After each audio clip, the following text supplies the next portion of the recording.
नमस्कार, माझे नाव अमोल विष्णू कोळवले, मुक्काम पोस्ट शेवती, तालुका पंढरपूर, जिल्हा सोलापूर। ही जे आपला केळीचा प्लॉट बघताय तुम्ही, हा केळीचा प्लॉट आपण 18 जून रोजी लागवड केलेली आहे। 18 जून 2023 रोजी लागवड केलेली आहे। ही केळीची रोपं राजन शाईन कंपनीची केळीची रोपं आहेत। हा केळीच्या रोपाचा प्लॉट राजन शाईन कंपनीचा आम्ही केळीचा प्लॉट बाहेर जाऊन बघितलेलं, त्यामुळे आम्हाला राजन शाईन कंपनी केळीची हा प्लॉट पसंत पडला म्हणून आपण राजन शाईन केळीची रोपं बुकिंग केली। हा 1800 रोपांचा प्लॉट आहे। आपण याला सुरुवातीला केळीची लागवड करताना 7x5 अंतर सिलेक्ट केलेलं आहे। हे अंतर सिलेक्ट करताना सुरुवातीला डबल लॅटरल वापरलेले आहे। अंतर 7x5 का घेतलं की अंतर योग्य आहे, कारण 7x5 35 स्क्वेअर फूट सापडतोय आणि 7 फूट अंतर पट्ट्यामधलं आहे। दोन्ही रोपामधलं 5 फूट अंतर आहे आणि लागवड करताना सायंकाळी 4 वाजता अशी लागवड करून घेतली आहे, कारण त्या 18 जून रोजी पण टेम्परेचर होतं, त्यावेळेस काय पाऊस झालेला नव्हतं। आणि डबल लॅटरल करून बेड सुरुवातीला प्रॉपर सोडून घेतलेले आहे। बेडची हाईट साधारणतः 1 फुटावरूनच्या आसपास घेतला असेल, रुंदी 3 फूट घेतलेली आहे। आणि बेडवर लागवड केल्यामुळे काय झालेलं आहे, ह्या प्लॉटची मरची संख्या कमी झाली आहे। 1800 रोपामध्ये आपले 50 रोपं तुटळ झाली असतील, त्यामुळे मरला पण फरक पडतोय बेडवर लागवड केल्यामुळे। आणि आपण रोपांची लागवड करताना ह्याला लिंबोळी पेंड आणि कार्बोफ्युरॉनचा असं बेसो डोस दिलता सुरुवातीला लागवड करतानंतर। आणि रोपांची लागवड झाल्यानंतर आपण काय केलं, प्रत्येक महिन्या जे रोप लावल्यानंतर जी ड्रिंचिंग करतो, मायक्रोरायझा आधी त्याच्यासोबत सॉइल चार्जर असू द्या, परत नंतर 19-19 असे वेगवेगळ्या खतांचं ड्रिंचिंग केलेलं आहे। ह्याला लहान रोप असताना प्रत्येक 4 ते 5 दिवसाला ड्रिंचिंग करत होतो आपण। याला ड्रिंचिंग केल्यामुळे काय झालं, रोप तुटाळी प्रमाण जास्त झालेलं नाही। आणि रोपांची लागवड केल्यावर गणेश सरांचं आपल्याला वेळोवेळी मार्गदर्शन भेटत होतं। गणेश सर येत होते, 10 ते 15 दिवसाला येऊन चक्कर मारायचे, काय प्रॉब्लेम असला तर सांगायचे।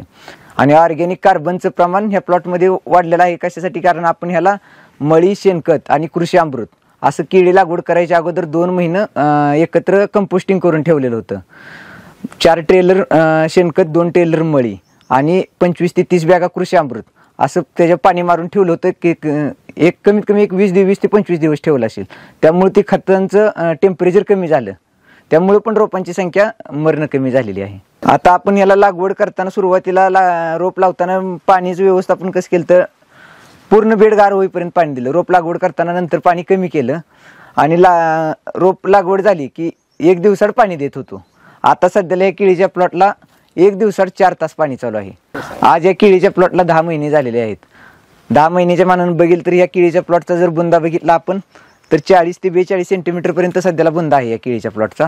आणि हा घड बघतोय, या केळीच्या घडामध्ये साधारणतः 15 ते 16 फण्या पडल्या होत्या। आपण काय केलेलं आहे, आता मार्केट बघून म्हणून म्हटलं ह्या फण्याकडे 12 पर्यंत फण्या ठेवलेल्या आहेत। ह्या घडाचं जर सरासरी वजन केलं 30 ते 35 किलो आपला प्रत्येक प्लॉटमध्ये घड भेटतोय। 1800 मधल्या प्लॉटमधले 50 रोपं तुटाळ असतील, आपण 1600 जरी पकडले तरी 30 किलो घड म्हणून केळीचं ॲव्हरेज चांगलं भेटून जाते। सुरुवातीला आपण केळीची जी राजन शाईन कंपनीची रोपं आलती, राजन शाईनची रोपं येताना आपल्याला काय झालं, रोपं येताना 4 ते 5 पानावर आलती। ह्या केळीच्या रोपाचा ट्रे 8 रोपाचा ट्रे होता, कारण 8 रोपाचा ट्रे घेतला की रोप थोडंसं उंचीनं मोठं येतं। उंचीनं रोप मोठं आले की तुटाळीचं प्रमाण कमी राहतं। आणि केळीची रोपं राजन शाईनची घेतली त्यावेळेस आली, ही रोपं येताना 30 किलोच्या क्रेटमध्ये आलती, असताना रोपं 4 ते 5 पानावर आलती। आणि हे केळीच्या प्लॉटमध्ये जर ह्याची वाढ चालू झाली, ज्यावेळेस कमळ बाहेर पडलं, ह्याला कमळावरती कमळामध्ये बंच स्प्रे मारलेले आहेत, बड इंजेक्शन केलेलं आहे, रिजंट वापरलेलं आहे इंजेक्शनमध्ये। आणि टेम्परेचर आता सध्याला टेम्परेचर 40 ते 42 टेम्परेचर आहे। ह्या केळीच्या घडाला जे प्रोटेक्शन केलेलं आहे आपण, हे दिसतंय, म्हणजे जो पाला येतो केळीच्या घडावरती, तो पालाच नॅचरली आपण असा पाठीमागं घडी मारून त्याला व्यवस्थित बांधून घेतलेलं आहे त्या प्लॉटला, केळीच्या घडांना। त्यामुळे केळीचा हा जी केळीचा प्लॉटचा जी दांडा आहे त्याला ऊन लागलेलं नाही। हा जी केळीचा प्लॉट आहे, हा केळीच्या प्लॉटचा 1800 रोपाचा, साधारणतः माझा हा 1.5 एकरामध्ये 1800 रोपाचा प्लॉट आहे। हा केळीच्या रोपांचा रोपं लावल्यापासून आतापर्यंत हार्वेस्टिंगचा खर्च मला 2.5 लाख रुपये आलेला आहे। माझा खर्च जरा शेणखत हे जास्त वापरल्यामुळं थोडासा जास्त झालेला आहे इतरांपेक्षा, पण हा खर्च जे आहे, मला एक खात्री आहे की हा प्लॉट जर आपला घड 30 ते 35 किलो भरला तर हा खर्च त्याच्यामध्ये कव्हर होऊन जाईल, त्यामुळे काय प्रॉब्लेम नाही। आणि येणारं उत्पन्न जर पाहिलं तर मला एक 50 ते 60 टन केळी बॉक्स पॅकिंगला जाईल असं एक अंदाजे रेट पकडलेला आपण 20 रुपयाच्या आसपास जाईल। एक 10 ते 12 लाखाचं उत्पन्न होईल या 1.5 एकरामधून, अशी एक माझी आशा आहे। आणि या केळी क्षेत्रात सुरुवातीला आम्ही पहिल्यांदाच लागवड केलेली. पहिल्यांदा लागवड केल्यामुळं म्हटलं आता आपण राजहंस यांचीच निवड करू, कारण केळीला क्वालिटी प्लॉटला ह्या केळीच्या मरचं प्रमाण कमी राहतं आणि विशेष म्हणजे हा ट्रोपाचा जो ट्रे येतो त्याचा ग्लास मोठा येतोय, क्वालिटी चांगली. परत नंतर जसं रोप 3 ते 4 महिन्यावर जाईल तसं 2 पानामधलं अंतर वाढत गेलं व्यवस्थित, काहीच प्रॉब्लेम नाही, रोगास कमी बळी पडतात. हा जे आपण केळीचा घड बघताय हा केळीचा घड राजहंस कंपनीचाच आहे. कारण या केळीचा घड अतिशय क्वालिटी कशामुळे दिसत आहे की आपण याला बंच स्प्रे मारलेला आहे आणि बडी इंजेक्शन केलेलं आहे. हा पहिल्या केळीच्या फणीमध्ये 28 ते 34 केळींची संख्या आहे. हा याचा जी वादा बोलतो आपण, म्हणजे वादा जी दिसतो हे अतिशय चांगल्या क्वालिटीचा आहे. आणि हा घड आहे, या घडामध्ये 15 फण्या सुरुवातीला आलेल्या होत्या. 15 फण्या आल्यानंतर आपण काय केलं, खालून 3 फण्या कट केले, तिथे 1 2 3 फण्या अशा कट करून घेतलेल्या आहेत.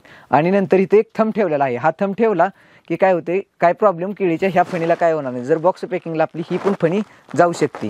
अशा तर ह्या केळीच्या घडाचं जर वेट पाहिलं 30 ते 35 किलो पर्यंत जाईल आहे. आणि विशेष म्हणजे आणखी एक वैशिष्ट्य तर हा राजहंस कंपनीचा बुंदा मजबूत होतो. बुंदा मजबूत झाल्यामुळे ह्याला कोणत्याही प्रकारचं आपल्याला बांधायची गरज पडलेली नाही किंवा टेकन देण्याची गरज जास्त प्रमाणात पडत नाही. हे एक राजहंस केळीचं वैशिष्ट्य आहे. माझं एक प्रत्येक शेतकऱ्याला म्हणणं आहे, ज्यांना कोणाला प्रथम केळीची लागवड करायची आहे त्यांनी राजहंस कंपनीच्या केळीची लागवड करावी असं माझं वैयक्तिक मत आहे. कारण ह्या केळीच्या रोपाला क्वालिटी चांगलेली आहे.